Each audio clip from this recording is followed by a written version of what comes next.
강원도 원주 치악산에 상원사라는 절이 있습니다.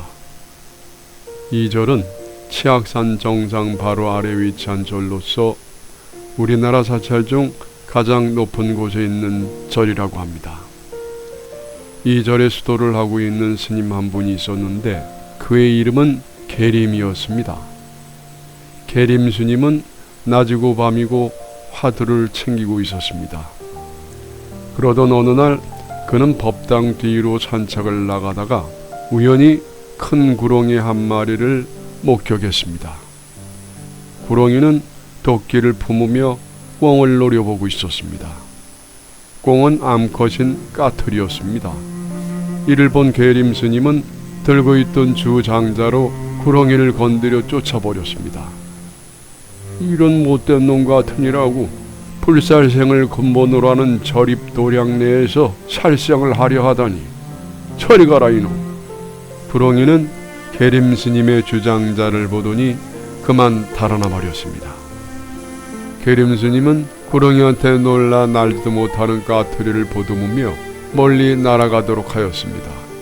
아이 불쌍한 것, 앞으로는 구렁이를 조심하도록 해라. 어휴, 어서 날아가거라. 계림 스님은 죽게 된 까투리를 날려보내고 방생을 하였다는 뿌듯한 마음으로 요사에 돌아왔습니다.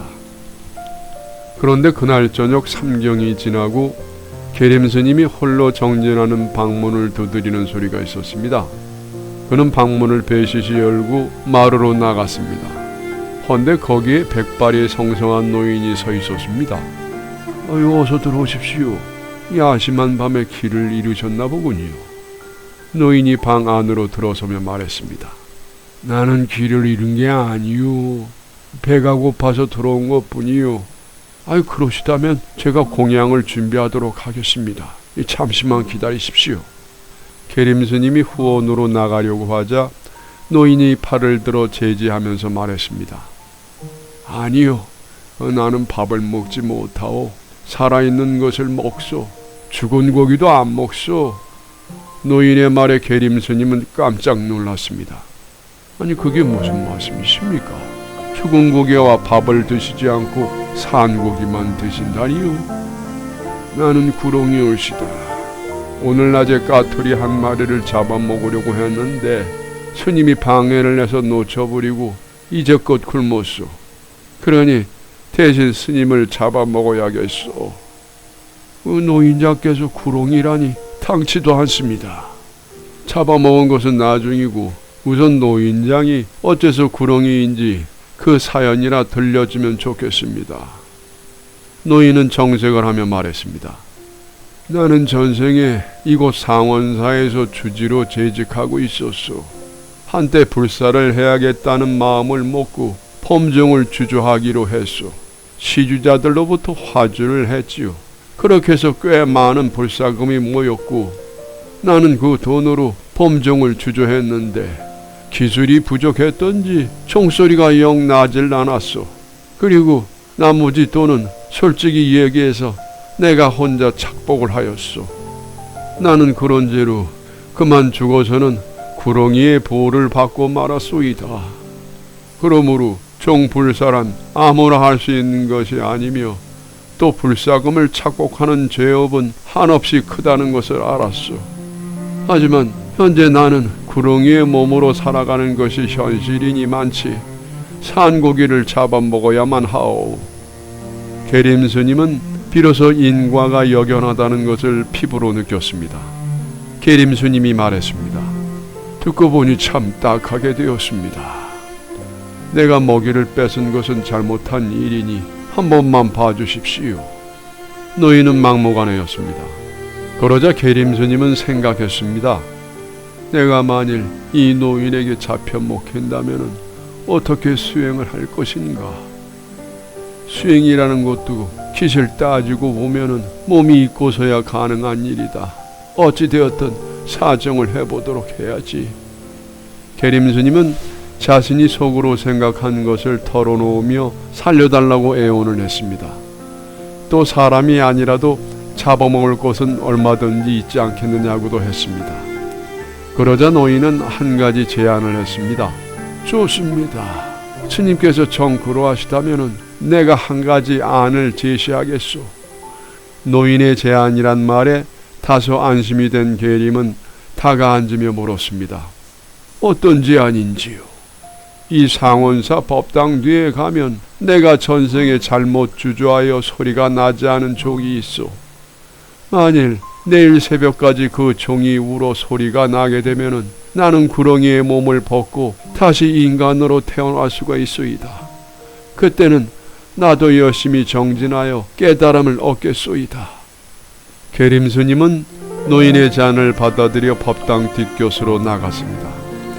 과연 법당 뒤에는 종이 높다랗게 달려 있었습니다. 워낙에 높이 달려 있으므로 사람의 힘으로는 그 종을 울릴 수 없었습니다. 계림스님은 난감했습니다. 발붙일 수 없는 높다란 나무 위에 달아놓은 종. 상원사에서 그토록 오래도록 수행을 하면서도 그런 종이 있는 줄도 모르고 지내왔던 것입니다. 계림스님은 혼자 생각했습니다. 내가 만일 선정에 들어있으면 노인이 나를 볼 수 있을까? 옛날 도인들은 선정에 들면 그 몸도 보이지 않는다고 했는데. 그는 방으로 들어왔습니다. 하지만 순이란 경지에 이를 수가 없었습니다. 노인이 지켜보고 앉아 있었습니다. 죽음은 시시각각 계림스님을 향하여 다가오고 있었습니다. 그는 연신 요사와 종이 달려있는 곳을 왔다 갔다 했고 노인 또한 잠시도 계림스님 곁을 떠나지 않고 따라다녔습니다. 계림이 다시 방으로 돌아와 선정에 들려고 애를 썼는데 이미 밤은 깊어 새벽이 밝아오고 있었습니다. 오경이었습니다. 바로 그때 밖에서 종소리가 들려왔습니다. 종소리는 낮은 곳에서 높은 곳으로, 높은 곳에서 다시 낮은 곳으로 울렸습니다. 계림스님이 듣기에 그처럼 장엄하고도 아름다운 종소리는 처음이었습니다. 종소리는 한 점 가까이 울렸습니다. 그제서야 노인은 계림스님에게 큰 절을 올리며 말했습니다. 내 저 종소리를 듣고 구렁이 몸을 벗어나게 되었소이다. 날이 밝거든 나의 시신을 거두어 화장하여 주시오. 그러면은 나는 다시 사람으로 태어납니다. 나의 시체는 남쪽 처마 아래 땅 속에 있소이다. 노인은 말을 마치자 홀연히 사라졌습니다. 날이 밝자 계림스님은 종이 달려있는 법당 뒤로 돌아갔습니다. 거기에 장기와 까투리 두 마리가 머리에 피를 흘리며 떨어져 있었습니다. 까투리를 보니 분명 지난날 구해준 그 까투리였습니다. 까투리는 자기의 생명을 살려준 은혜를 그의 짝장기와 함께 목숨을 바쳐 갚은 것이었습니다. 계림스님은 은혜를 갚은 꿩에게 깊은 감동을 받았습니다. 미물이라도 은혜를 갚을 줄 아는데 사람으로서 어찌 저 꿩만도 못할 것이냐. 참으로 장한 일이로다. 계림스님은 꿩을 거두어 양지 바른 곳에 잘 묻어두었습니다. 그리고 노인이 일러준 남쪽 처마 아래 땅을 파보니 죽은 구렁이가 한 마리 들어있었습니다. 그는 구렁이 시체도 잘 거두어 망승의 예로서 화장을 해주었습니다. 그 뒤로는 산 이름을 치악산이라고 불렀다고 합니다. 즉 꿩치자와 큰 산악자를 써서 산 이름에 꿩의 보온을 길이 새기려는 의미를 담은 것이었습니다.